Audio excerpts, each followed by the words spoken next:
खुदावन की सलामती आपके साथ हो। आज हम खुदावन के पाक कलाम में से जो मत्ती रसूल की अंजील में मुबारकबादियां हैं, उनमें से जो 7वीं मुबारकबादी है उसके बारे में सीखेंगे।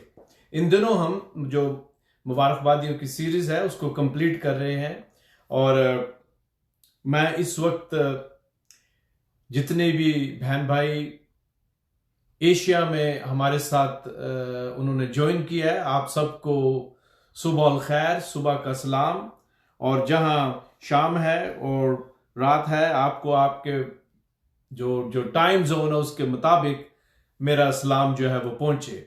आपने इस वक्त लेस लर्न मिनिस्ट्री को ज्वाइन किया और मैं हूं पैस्टर जॉर्ज वहीद।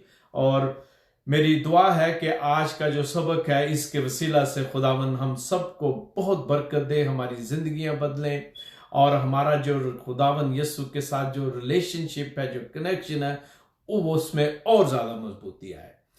तो अगर आपके पास खुदावन का कलाम है तो उसे निकाल लें, और अगर खुदावन का कलाम इस वक्त आपके पास नहीं तो अपनी अपनी जो बाइबल है, कलाम मुकद्दस है, उसे ले लें। क्योंकि जरूर है कि फौजी जब जंग पे जाए तो अपना जो वेपन है, जो हथियार है, उसके पास हो।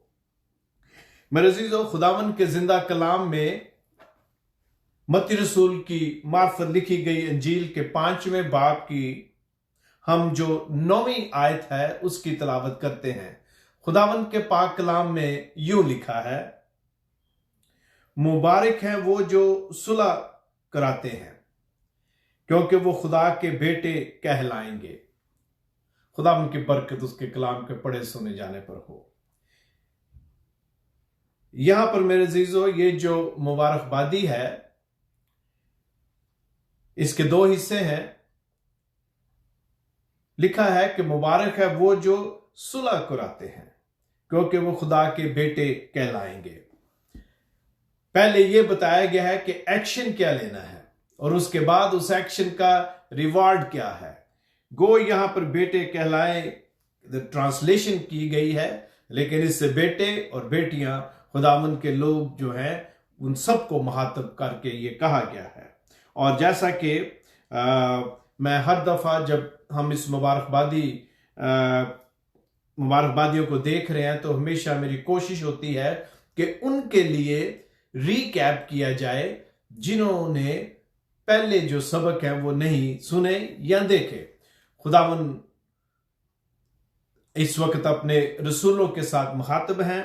वो पहाड़ पर बैठे हैं और खुदावन रसूलों की तरबियत कर रहे हैं। ये बेसिकली आप ऐसा समझे कि ये खुदावन की सेमिनरी बाइबल क्लास हो रही है और जो स्टूडेंट हैं, शागिर्द, वो इस वक्त अपने उस्ताद से सीख रहे हैं कि उनकी जिंदगी किस तरह की होनी चाहिए। क्योंकि खुदावन को पता है कि खुशखबरी के इस पैगाम को इन 12 अशखास ने आगे लेके जाना है, तो जरूर था कि उनकी बाकायदा तरबियत होती। और इस वक्त जितने शागिर्द यहां पर हैं वो खुदावन के पास है और उसके साथ बैठे और सुन रहे हैं। और इसके अलावा फक्की और फरीसी जो हैं वो हैं, और उसके अलावा लोगों का एक जो ग्रोह है वो भी वहां पर मौजूद है। तो इससे पहले कि हम खुदावन के पाक कलाम में डाइव करें, आए हम अपने सरों को झुकाएं और खुदावन से हदायत और रहनुमाई जो है उसको तलब करें।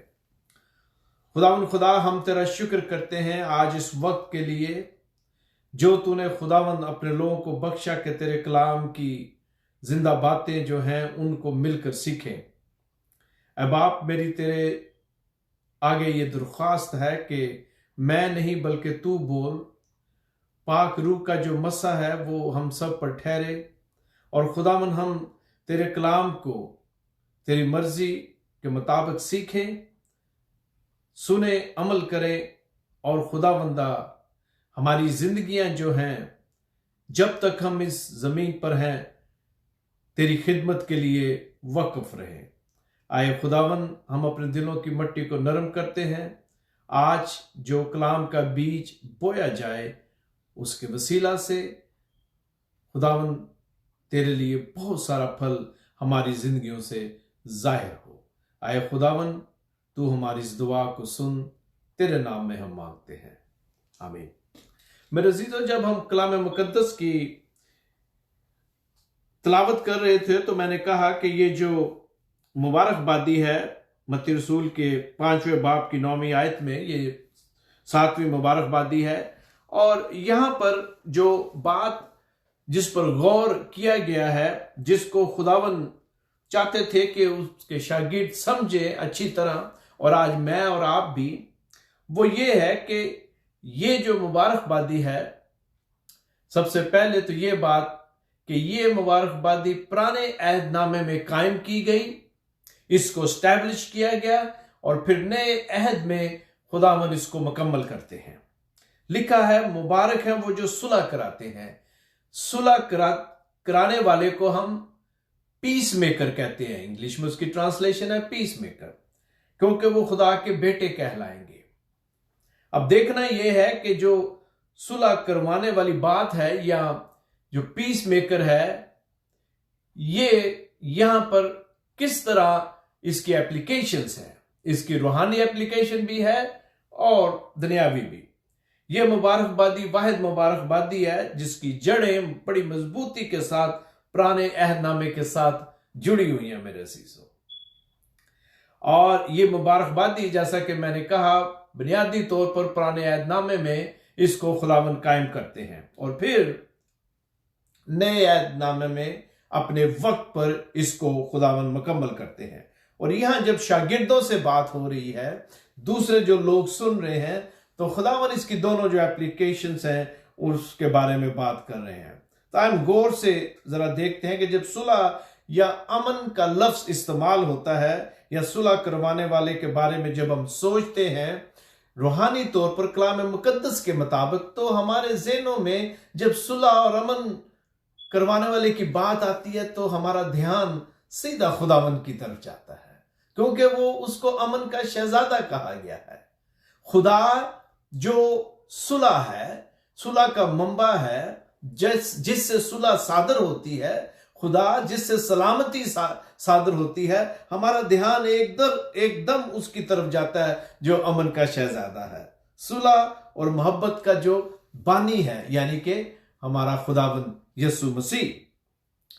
सुलह करवाने वाले को, जैसा कि मैंने कहा, इंग्लिश में ट्रांसलेशन की गई है पीस मेकर। लेकिन ये जो सुलह करवाने वाला है, ये जिसके बारे में हमारा एकदम ख्याल जिसकी तरफ जाता है, वो मत्ती रसूल के इंजील और उसके 10वें बाब 34वें आयत में यूं कहता है, ये ना समझो कि मैं जमीन पर सुलह कराने आया हूं। सुलह कराने नहीं बल्कि तलवार चलवाने आया हूं, क्योंकि मैं इसलिए आया हूं कि आदमी को उसके बाप से, और बेटी को उसकी मां से, और बहू को उसकी सास से जुदा कर दूं। अब ये क्या बात हुई?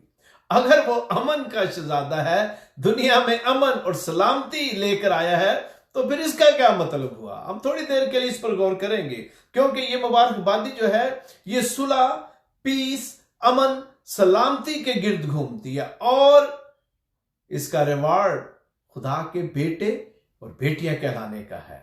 लिहाजा एक ईमानदार जो है वो चाहता है, क्योंकि एक ईमानदार खुदा का बेटा और एक ईमानदार खातून खुदा की बेटी है।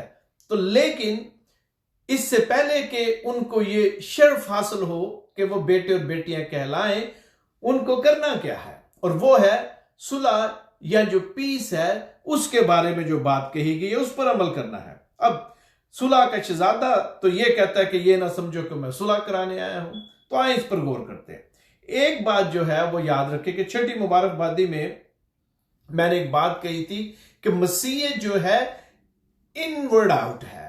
मसीहत में अंदरूनी तब्दीली की बात की गई है, अंदर की इंसान की तब्दीली की बात की है, इंसान के दिल की तब्दीली, उसकी शख्सियत की तब्दीली की बात की है। दूसरे मज़ाहिब जो हैं वो आउटवर्ड बात करते हैं, लेकिन मसीहत जो है वो रूहानी तरबियत और तरक्की पर जोर देती है।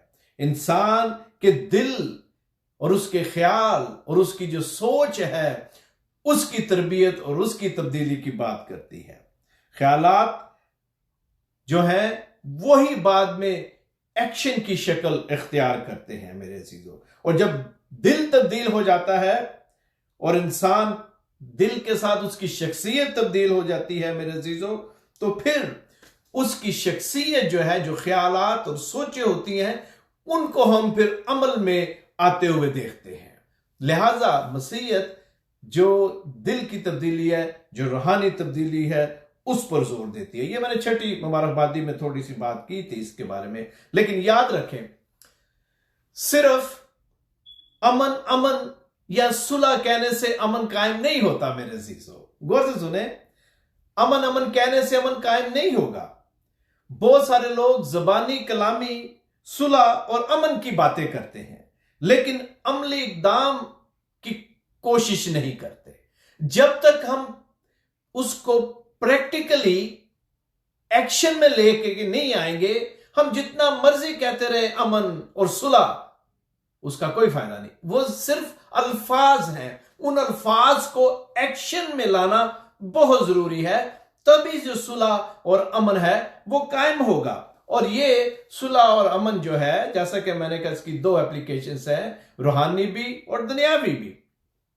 और बहुत सारे लोग हैं जो सुलह और अमन की राह में रुकावट भी डालते हैं, वो नहीं चाहते कि सलामती हो। खुदावन यसू ने मेरे अजीजों सिर्फ अपनी जुबान से, सिर्फ अपने लबे मुबारक से सलामती और अमन की बात नहीं की, सिर्फ उन्होंने खुशखबरी की बात अल्फाज से नहीं की, बल्कि प्रैक्टिकली उसको पूरा किया। और हम इस पर थोड़ी देर बात करेंगे। उन्होंने सलीब पर अपनी जान देकर हमारे लिए नमूना रखा। खुदावन जहां सुलह की बात करते हैं, उसका अमली इजहार उन्होंने सलीब पर दिया। इस मुबारकबादी के मुताबिक मुबारक है वो जो उस पर अमल करेगा, क्योंकि अमल करने से ही हम खुदा के बेटे और बेटियां कहलाएंगे मेरे अजीजों। खुदा अमन और सुलह को सिर्फ बयान ही नहीं करता, बल्कि यस्सु जो है उसको पूरा करता है। अमन और सुलह क्या है? ये खुदा की एक सिफ्त है। और जब आदम को उसने अपनी शबीह पे बनाया, शबीह पे बनाने का मतलब है कि खुदा ने वो सिफात उसमें रखी। और खुदा के बेटे और बेटियां उसी वक्त कहलाएंगे जब ये जो सिफ्त है ये हमारी अमली जिंदगी से जो है जाहिर हो, तभी। क्योंकि यकूब के खत में लिखा हुआ है 3 बाब की 18वीं आयत में, और सुलह करवाने के लिए रास्तबाजी का फल सुलह के साथ बोया जाता है। जब आप सुलह के साथ, अमन और सलामती के साथ एक्शन लेंगे तो उसका रिवार्ड हमें खुद बहुत जो है वो मिलेगा। मैंने पहले कहा था कि इस मुबारकबादी को पुराने अहदनामे में कायम किया, पुराने अहद में, और कलाम मुकद्दस में मेरे अजीजों हम पढ़ते हैं कि जब आदम ने गुनाह किया तो उस गुनाह से पहले आदम और हवा खुदा के साथ बड़े अमन और सलामती के साथ उस बाग में रह रहे थे। खुदा की कुर्बत उन्हें हासिल थी, खुदा उनसे बातें करता था और वो बड़ी एक अच्छी जिंदगी बसर करते। लेकिन क्या होता है, जब शैतान उनको वरगलाता है, उनसे गुनाह होता है, खुदा की उन्होंने नाफरमानी की, तो फिर क्या हुआ? फिर वो जो अमन की हालत थी वो खत्म हो गई। वो जो सुलह और सलामती की हालत थी, वो जो खुदा के साथ रिलेशनशिप था, वो जो ताल्लुक था, वो खत्म हो गया। और इंसान, अगर मैं ये कहूं कि खुदा के साथ सुलह को छोड़कर हालते जंग में चला गया, तो गलत ना होगा। क्योंकि जब हम खुदा के अगेंस्ट काम करते हैं, तो खुदा के अगेंस्ट हम बगावत करते हैं, तो खुदा के अगेंस्ट, उसके हुक्म और उसकी तालीम के अगेंस्ट हम क्या करते हैं? बरखलाफ हम जंग में हैं, उसके मुखालफ हो जाते हैं। जब हम खुदा के साथ एक पेज पर नहीं, तो इसका मतलब क्या हुआ? इख्तलाफात है। ये हुआ मेरे अजीजों उस वक्त जब गुनाह हुआ, तो वो जो सुलह और सलामती और जो अमन था वो खत्म हो गया। और शैतान इस बात पर बड़ा खुश था कि वो हवा और आदम को वरगलाने में कामयाब हुआ, और उसने समझा कि अब जो आदम और हवा है वो हमेशा हमेशा के लिए खुदा से दूर हो गए और रूहानी मौत का वो क्या है, शिकार हुए। लेकिन गौर से सुने, खुदा जो आदम को प्यार करता है, जिसने आदम को अपने हाथों से बनाया, वो आदम की जो रूहानी मौत है उसको बर्दाश्त ना कर सका। वो जो जुदाई है, वो जो सुलह और सलामती का रिलेशन था, ताल्लुक था, खुदा क्या करता है? खुदा इंतजाम करता है, प्लान बनाता है कि उस रिलेशन को दोबारा कायम किया जाए, उस सुलह और सलामती को दोबारा जो है लाया जाए। और उसके लिए खुदा अपने बेटे को भेजने का प्लान करता है, ताकि वो सलीब पर जान देकर, अपने खून को बहाकर खुदा और इंसान के दरमियान दोबारा वो सुलह और सलामती जो है कायम करे। क्योंकि जरूर था कि बेऐब बर्रा जो है वो कुर्बान हो, तभी ही ये सुलह और सलामती दोबारा जो है बहाल हो सकती थी। ये खुदा का प्लान है। ये है जो पुराने अहदनामा में खुदा ताला जो है इसको कायम करता है। और फिर हम देखते हैं वो जो सुलह और सलामती का शहजादा है, उसने इंसान और बाप की सुलह और मिलाप का जो प्लान था उसको सलीब पर मुकम्मल किया। खुशखबरी के पैगाम को सिर्फ सुनाया ही नहीं, सिर्फ अंधों को आंखें ही नहीं दी, मुर्दों को जिंदा ही नहीं किया, अपने बाप की आसमान की जो बादशाही उसको कायम ही नहीं किया, बल्कि प्रैक्टिकली अपनी जान देकर उसने उसे मुकम्मल किया। यानी कि वो जो सुलह है इंसान की और खुदा की, जब उसको दोबारा कायम करता है तो अपनी जान देकर कायम करता है। इसलिए कितना जरूरी है कि हम सिर्फ अमन और सुलह की बातें ही ना करें, बल्कि उसके लिए काम करें और प्रैक्टिकली उसको कायम करें। जिस तरह खुदावंद यीशु मसीह ने हमें नमूने के तौर पर जो है सलीब पर जान देकर सिखाया है। खुदा के कलाम की बिशारत करना, खुदा के कलाम की बातें सुनाना, सुलह और अमन की बात करना, यह बहुत अच्छी बात है। यह खुदा के कलाम के मुताबिक है मेरे अजीजों। और खुदा के लोगों को जब हम सुलह और अमन और खुशी की बात बताते हैं, यानी कि इंजील की खुशखबरी की, तो हम उन्हें सलीब के पास लेके आते हैं। और इस तरह आप क्या करते हैं? आप उस सुलह का जो माहौल है उसकी जुस्तजू में लग जाते हैं, क्योंकि अब आपकी खुदा के साथ सुलह हो गई है। अब लाजम है कि हम इंसानों के साथ, दूसरे जो लोग हैं जो हमारे इर्द गिर्द हैं, उनके साथ जो सुलह और अमन का माहौल है उसको कायम करें। लेकिन ये उसी वक्त होगा जब तक हमारी सबसे पहले रूहानी सुलह खुदा के साथ नहीं हो जाती, यानी कि खुदा के कलाम पर अमल करना, उसके कलाम के मुताबिक जिंदगी बसर करना, यीशु को अपना शख्सी निजात दहिंदा मानना, उसके कलाम को पढ़ना, तौबा करना, बपतिस्मा लेना, ये सारी बातें रूहानी सुलह की बातें हैं। और जब ये सुलह इंसान की और खुदा की हो जाती है तो फिर ही उसके फल हमें नजर आते हैं। फरिश्तों ने मसीह की पैदाइश पर जो कैरल गाई, उसमें क्या लिखा है? और जमीन पर जिनसे वो राजी है सुलह। उस दिन सुलह हुई मेरे अजीजों, जिस दिन निजात दहिंदा पैदा हुआ। ये पहला कदम है, ठीक है। और फिर जब सुलह हो जाती है तो फिर हम उसके फल जो है, उसके जो रिवार्ड्स हैं उनको देखते हैं। फकीर और फरीसी अमन की बातें करते हैं, लेकिन मेरे अजीजों वहां अमन नहीं था।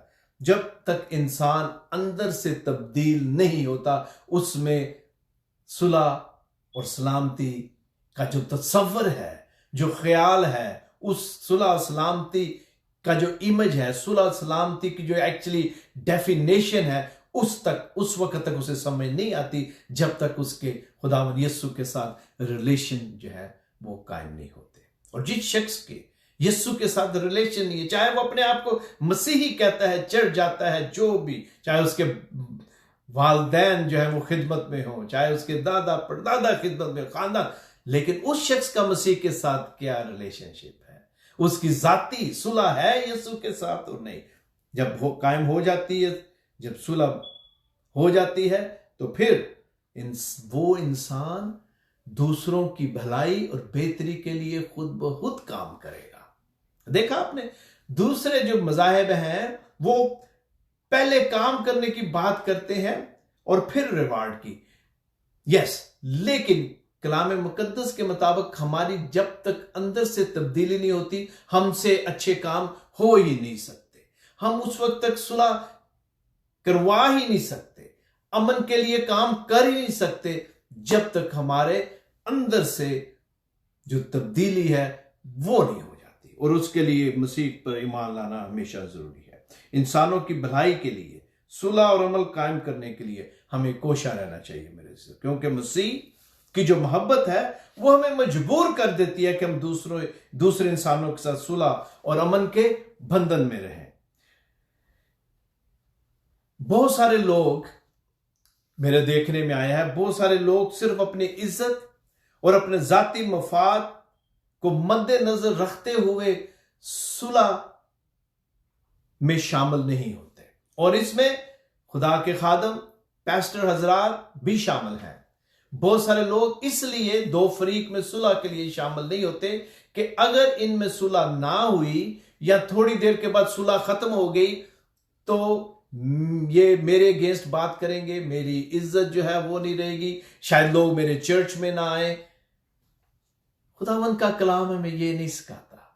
जब हम यीशु के साथ सुलह में हैं तो फिर जरूर है कि जहां भी हमारी जरूरत पड़े वहां हम बगैर किसी नफे और नुकसान के वहां पर सुलह और सलामती के लिए जाए, क्योंकि आप खुदावंद यीशु को रिप्रेजेंट कर रहे हैं। मेरे अजीजों, आपने दुनियावी जो मफाद है उसको नहीं देखना, बल्कि खुदावंद के कलाम की जो बात है उसके मुताबिक मुझे और आपको अमल करना चाहिए। एज ए पैस्टर और लीडर हमें अपना रोल अदा करना चाहिए और एक ईमानदार शख्स कहलवाने के नाते ईमानदारी के साथ हमें जो हमारी दुनियावी जिम्मेदारियां हैं उनको पूरा करना चाहिए। खुदा पैस्टर्स को या लीडर्स को, एल्डर्स को खुदा ने एक खास ब्लेसिंग दी है। ये खुदा की बरकत है, ये उसका फजल है कि आप उसकी खिदमत के लिए चुने गए हैं। तो जरूर है कि आप और मैं हर जो जिंदगी का जो शुभ है उसमें खुदावन के लोगों को लीड करें और उन्हें कलाम के मुताबिक जो रहनुमाई है वो दी जाए। कलाम मुकद्दस में पहले पत्रस में और उसके तीसरे बाब की 11वीं आयत में यूं लिखा है, बदी से किनारा कर और नेकी को अमल में ला, सुलह का तालब हो और उसकी कोशिश में रहे। क्या है ये एक ईमानदार के लिए कहा गया कि वो नेकी जो है उसको अमल में लाए और सुलह का तालब और उसकी कोशिश में रहे। कोशिश में रहने का यही मतलब है, जहां मेरे और आपके खुदावन यीशु के साथ हमारे जाती जो रिलेशनशिप है वो है, वहां हमें खुदा के जो लोग हैं उनके साथ सुलह और अमन के लिए हमेशा कोशिश करनी चाहिए। हम कभी भी जो है उसको छोड़ ना दें, बल्कि लीडर होने के नाते हमारा फर्ज बनता है कि हम खुदा के लोगों को उनकी जो सही रहनुमाई है वो करें। जब खुदावन के साथ हमारी सुलह है, उस बंधन में हम रोज बरोज मजबूत होने की कोशिश में लगे हैं। अब आते हैं, जब हम खुदावन के साथ सुलह के बंधन में मजबूत होने की कोशिश करते हैं, अमल करने की कोशिश करते हैं उसके कलाम के मुताबिक, तो हम क्या करते हैं? मैं बिल्कुल सादा और सिंपल बातें कर रहा हूं। हम कलाम मुकद्दस को पढ़ते हैं, खुदा के घर जाते हैं, बाइबल स्टडी करते हैं। हमारी कोशिश है खुदा के कलाम में और तरक्की करें ताकि खुदा की जो कलाम की जो बातें हैं वो हमें और समझ आए, उस रिलेशनशिप में हम आगे बढ़े। तो बिल्कुल उसी तरह जिस तरह हम अपनी रूहानी तरक्की और सुलह की बात कर रहे हैं, हमारा फर्ज बनता है कि हम जो हमारे इर्द गिर्द के लोग हैं, जहां भी हम उन्होंने हमारी जरूरत हो, हम उनके साथ भी इसी तरह जो ताल्लुकात हैं, जो रिलेशनशिप है, उसमें भी मजबूत बने। हम कोशिश में लगे रहें, क्योंकि यही खुदावन का रसूल जो है अपने खत में लिखता है। जब खुदावन के साथ हमारी सुलह होती है मेरे अजीजों, तो उसके फल भी हमें नजर आते हैं। अब जब हम इस सुलह में तरक्की करते हैं तो क्या होता है? हमारा इल्म बढ़ता है, रूहानी तौर पर हम तरक्की करते हैं। आप दुआ करना सीखते हैं और दुआ में और ईमान के साथ मजबूती आती है। बिल्कुल इसी तरह जब हम अपने रिलेशनशिप में अपने चर्च के लोगों के साथ, खानदान के लोगों के साथ, कम्युनिटी के लोगों के साथ इस रिलेशनशिप में मजबूत होंगे तो क्या होगा? उनकी जिंदगियां बदलेंगी, उनकी जिंदगियों से जो फल है वो आपको नजर आएंगे और फिर आप इस मुबारकबादी पर बेसिकली अमल कर रहे हैं, मैं और आप। अब अगर कोई ये कहे कि मैं तो सिर्फ उसी के साथ रहूंगा जो मेरे कलीसिया के लोग हैं, या मैं उनके ही मामलात को निपटाऊंगा जो मेरे खानदान के लोग हैं, या अगर मैं ये कहूं कि मैं एक अपने जो दोस्त हैं सिर्फ उनके ही मामलात में आऊंगा, लेकिन कोई गैर अगर मुझे बुलाए तो मैं नहीं जाऊंगा क्योंकि मैं उन्हें जानता नहीं। और फिर अगर रिजल्ट उस तरह ना निकले तो इसमें मेरी बेइज्जती है। हम खुदावन की इज्जत को छोड़कर अपनी इज्जत की ज्यादा फिक्र करते हैं। एक सच्चे मसीही और खासकर जो खादम है मेरे अजीजों, उनको मसीह की एक बात को फिर याद रखना चाहिए, और खुदा में मुकद्दस में जो सुनहरी आयत है जिसे हम गोल्डन वर्ड्स कहते हैं, उसको हमेशा याद रखें। और वो वर्ड्स पता क्या है? कलाम मुकद्दस में लिखा है, बस जो कुछ तुम चाहते हो कि लोग तुम्हारे साथ करें वो ही तुम भी उनके साथ करो, क्योंकि तुरैत और नबियों की तालीम यही है। मत्ती 7:12 में यह लिखा है। This is the golden words मेरे अजीजों। अगर हम चाहते हैं कि लोग हमारी इज्जत करें, हमें उनकी पहले इज्जत करनी है। अगर आप चाहते हैं कि लोग आपको लीडर माने, पहले लीडरशिप के जो रोल है उसको दिखाएं, लीड करके दिखाएं। एज एग्जाम्पल हमें जो है पेश करना चाहिए अपने आप को। मैं अपने से शुरू करता हूं और सारे खादमों से दरख्वास्त करता हूं कि खुदावन के कलाम के मुताबिक हम उसके कलाम का प्रचार करते हैं, लेकिन इस आयत को हमेशा याद रखें और अच्छी तरह पढ़ लें, क्योंकि खुदावन के पाक कलाम में इफ्सियों के खत में पालूस रसूल एक बड़ी ही अहम बात करते हैं। और मैं चाहता हूं कि अगर आपके पास कलाम मुकद्दस है तो मेरे साथ निकाल ले। इफ्सियों का खत जो लिखा गया उसका 6वां बाब है, और उसकी मैं चंद आयत आपके सामने पढ़ना चाहता हूं। इफ्सियों 6 बाब और उसकी 13वीं आयत में गौर से सुने यहां क्या लिखा हुआ है। इस वास्ते तुम खुदा के सब इख्तियार बांध लो ताकि बुरे दिन में मुकाबला कर सको और सब कामों को अंजाम देकर कायम रह सको। गौर से सुने। बस सच्चाई से अपनी कमर कसकर और रास्तबाजी का बख्तर लगाकर और पांव में सुलह की खुशखबरी की तैयारी के जूते पहनकर और उन सब के साथ ईमान की सिपर लगाकर कायम रहो, जिससे तुम उस शरीर के सब जलते हुए तीरों को बचा सकोगे। कलाम मुकद्दस के मुताबिक हमें सुलह, अमन और सलामती के लिए हमेशा काम करना चाहिए, और ये उसी वक्त होगा जब हमारी अपनी खुदा के साथ सुलह होगी, तो फिर उसके लोगों के साथ हमारी खुद ब खुद सुलह हो जाएगी, क्योंकि ये ही मसीहत और यही खुदावंद के पाक कलाम में हमें बताया गया है। और हम अपने इर्द गिर्द देखते हैं मेरे अजीजों, सुलह कराने वालों को खुदा के बेटे और बेटियां इसलिए कहा जाता है कि वो खुदा की मोहब्बत और सुलह की जो सिफ्त है जो खुदा ने इंसान के अंदर रखी है वो उस पर अमल पैरा हो, तभी हम खुदा के बेटे और बेटियां कहलाएंगे। खुदा सुलह और अमन का बानी है, हम जानते हैं, और उसके परस्तार दिल से उसकी परस्तिश करते हैं और उसके हुक्मों के मुताबिक जिंदगी बसर करते हैं। मेरे अजीजों, बहुत सारे अमन की बात तो करते हैं जैसे कि मैंने पहले कहा, लेकिन अमन कायम नहीं करते, बल्कि अमन कायम होने ही नहीं देते, क्योंकि वो जो शुरू से बागी है वो आज भी पूरी ताकत के साथ खुदा के अगेंस्ट काम करता है, और वो अभी भी खुदा के साथ हालते जंग में है, और उस वक्त तक रहेगा जब तक उसको बांध नहीं दिया जाता। मेरे अजीजों, बहुत सारे लोग यही कहते हैं, पीस पीस, अमन अमन, but they love peace but they never try to make peace. बहुत सारे लोग अमन और सुलह से प्यार करते हैं लेकिन उसको कायम नहीं करते, क्योंकि वो दरअसल सच्चे दिल से सुलह चाहते ही नहीं कि हो। बहुत सारे लोग जो है वो ट्रबल मेकर मैं कहूंगा है, वो खुद भी सुलह पसंद नहीं करते, ना उनकी खुदा के साथ सुलह है, ना खुदा के लोगों के साथ, और ना ही वो दूसरों को सुलह और सलामती में चलते फिरते, ईमान में मजबूत होते और खुशी और खुरमी से जिंदगी बसर करते हुए देख सकते हैं, बिकॉज वो उस शरीर से है। मेरे खुदा उनके पाक कलाम में लिखा हुआ है। आज हम कलीसिया में क्यों देखते हैं ये सारी पॉलिटिक्स, और कलीसिया और कम्युनिटी और खानदानों में हर जगह ऐसे लोग हैं, और उन लोगों से हमें बचकर रहना है और उनके लिए दुआ करनी है कि खुदावन उनकी सोच और ख्यालात को बदले। मेरे अजीजों, मैं आपको बताना चाहता हूं, मैंने बहुत साल पहले कहीं पढ़ा था कि 2 तरह के इंसान रात को सोते नहीं है। गौर से सुने, एक वो है जो रात को इसलिए नहीं सोता कि वो इस फिक्र में है, वो इस सोच में है कि सुबह क्या क्या प्रॉब्लम्स हैं, उनको किस तरह सॉल्व करना है और किस तरह ठीक करना है।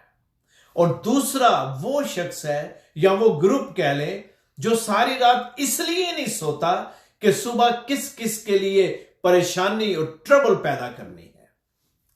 मेरा और आपका ताल्लुक किस ग्रुप से है?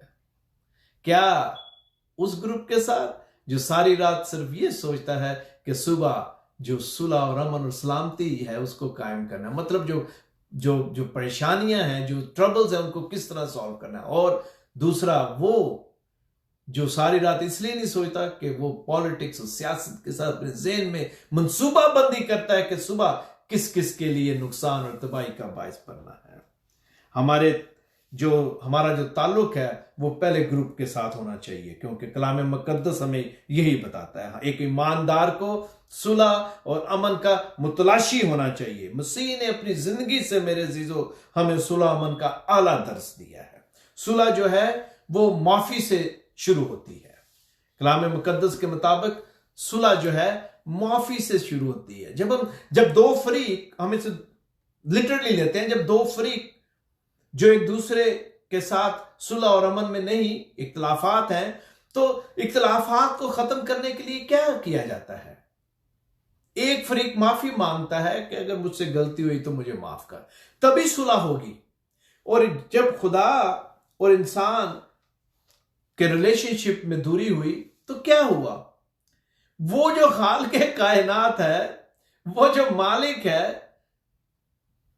जिसने आदम को पैदा किया, बजाय इसके कि आदम अप्रोच करता, खुदा खुद जमीन पर आ जाता है। वो जो पावरफुल पार्टी है, 2 फरीक होते हैं, एक पार्टी पावरफुल होती है, एक नहीं, और जो कमजोर पार्टी है वो हमेशा माफी मांगती है। यहां कलाम मुकद्दस के मुताबिक जो कमजोर पार्टी है वो इंसान था, वो आदम है, लेकिन खुदा जो पावरफुल पार्टी है वो नीचे जमीन पर आ जाता है और खुदा के साथ सुलह कर लेता है, इंसान के साथ सुलह कर लेता है। मेरे अजीजों, यीशु ने हमें आला दरस दिया है। जब तक हमारे अंदर माफी नहीं आएगी, हम इस मुबारकबादी पर अमल कर ही नहीं सकते। और ये माफी आती है जब मैं और आप खुदावन यीशु मसीह को अपना शख्सी निजात दहिंदा तस्लीम करते हैं और उसके हुक्मों के मुताबिक अपनी जिंदगी को बसर करते हैं, तभी हम खुदा के बेटे और बेटियां कहलाएंगे। तो आला दर्स क्या दिया? सलीब पर मैंने पहले ही कहा था कि यीशु ने जो भी बातें की हैं, जो प्रीचिंग की, जो भी उसकी मिनिस्ट्री थी 3-3.5 साल, उसने अमली तौर पर, प्रैक्टिकली उस पर अमल करके हमारे लिए नमूना कायम किया। दूसरे मज़ाहिब के लीडरों की तरह नहीं है, दूसरे लोगों की तरह नहीं है, बल्कि उसने जो नमूना है वो हमें दिया। लोगों ने उसको सताया, उसको मारा, हाथ और पांव में कील लगाए, सर पर कांटों का ताज, उसके मुंह पर थूका गया, कोड़े लगे, अजियत दी गई। लेकिन मेरे और आपके खुदावन ने क्या किया? सलीब पर वो बाप को कहता है, क्या है बाप, इनको माफ कर। अपने सताने वालों के लिए माफी मांगता है, अपने बाप को उनको माफ करने के लिए दरख्वास्त करता है, उन्हें माफ कर देता है। वो जो पावरफुल पार्टी है, वो जो अपर हैंड जिसका है, वो सब कुछ भूलकर अपने सताने वालों के लिए माफी की दरख्वास्त करता है। क्या मैं और आप ऐसा करते हैं? मेरे अजीजों, हकीकी सुलह दूसरे इंसान के साथ तभी हो सकती है जब मेरी और आपकी हकीकी सुलह जो है वो उसके साथ हो, खुदा के साथ। अगर आपकी खुदा के साथ सुलह नहीं है, I can tell you with 200% guarantee, कभी भी हमारी इंसानों के साथ सुलह नहीं हो सकती, क्योंकि हमारे पास स्टैंडर्ड ही नहीं होगा। जब कोई मेजरमेंट करते हैं तो यू हैव अ स्टैंडर्ड, तो जब आपके पास, मेरे पास, आप मेजरमेंट के कोई स्टैंडर्ड ही नहीं सुलह का, तो फिर सुलह कैसे होगी? सुलह का स्टैंडर्ड यीशु है।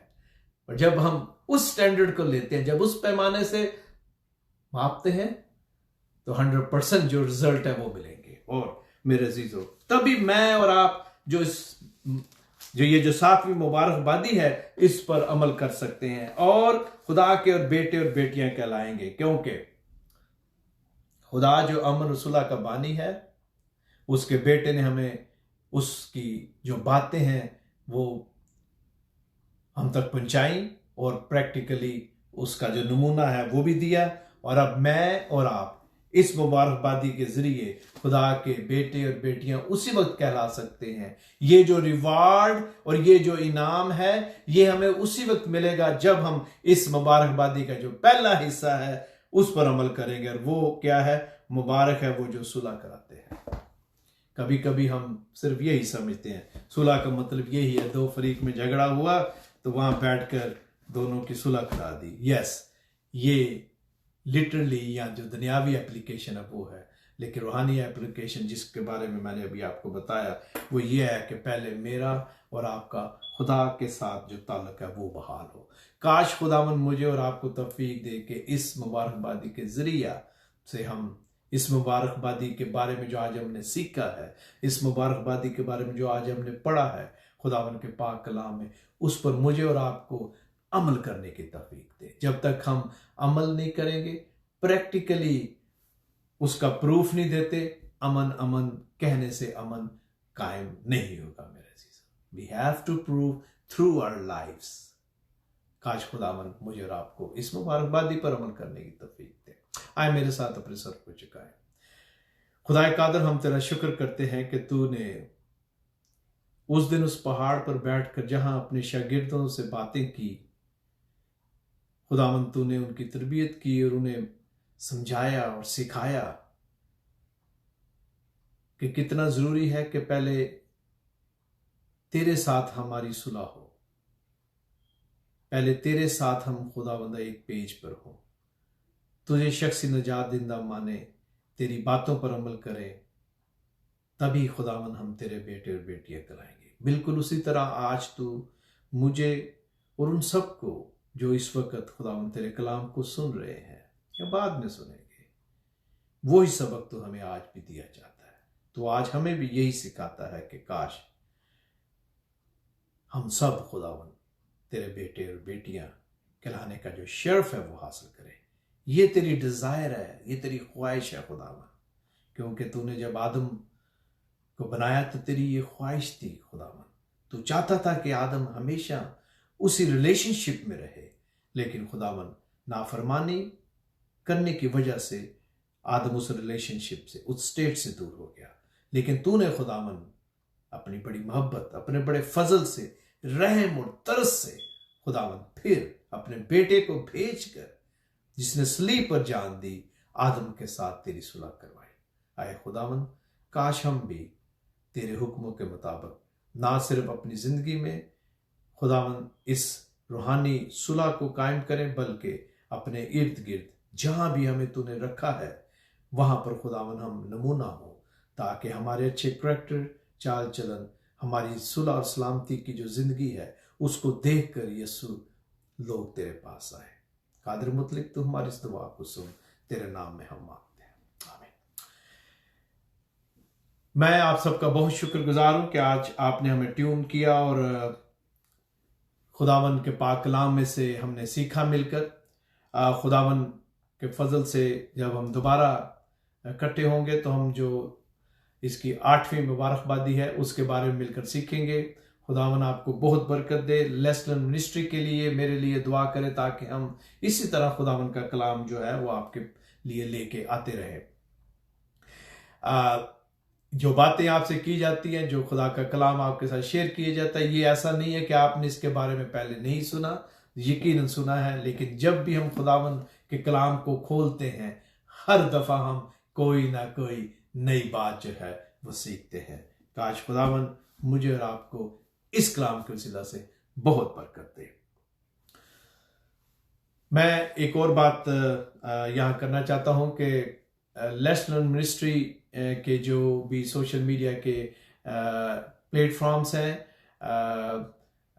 उनको अपने दोस्तों और अपने ग्रुप के साथ शेयर करें। और खुदावन का बड़ा शुक्र है कि खुदावन बड़ी ब्लेसिंग दे रहा है और बहुत तेज़ी के साथ खुदा के जो लोग हैं वो लेसन मिनिस्ट्री की जो भी प्रेजेंटेशंस हैं, चाहे वो कलाम मुकद्दस में से कलाम है या गीत हैं या जो भी मुख्तलिफ तरह से खिदमात हो रही हैं, उन सब में वो बड़ी दिलचस्पी दिखाते हैं। और इसके लिए हम आपके शुक्रगुजार हैं और हमारी दुआएं आपके साथ हैं। और खुदावन के हजूर ये भी दुआ है कि ये जो वायरस है ये ख़त्म हो, ताकि मैं सफ़र कर सकूं और फिर आप बहुत सारे ऐसे दोस्त अहबाब हैं जिनके साथ हम मिलकर रूबरू बैठकर खुदावन के कलाम की जो बातें हैं वो करेंगे। काश खुदावन वो वक्त जल्द आए ताकि ये सब कुछ जो रास्ते हैं वो क्लियर हो और हम खुदावन की खिदमत में और ज़्यादा जो काम है, जो ज़्यादा सुलह और अमन का जो पैगाम है, सलामती का जो मैसेज है, उसको उसके लोगों तक ले गया। खुदावन आप सबको बहुत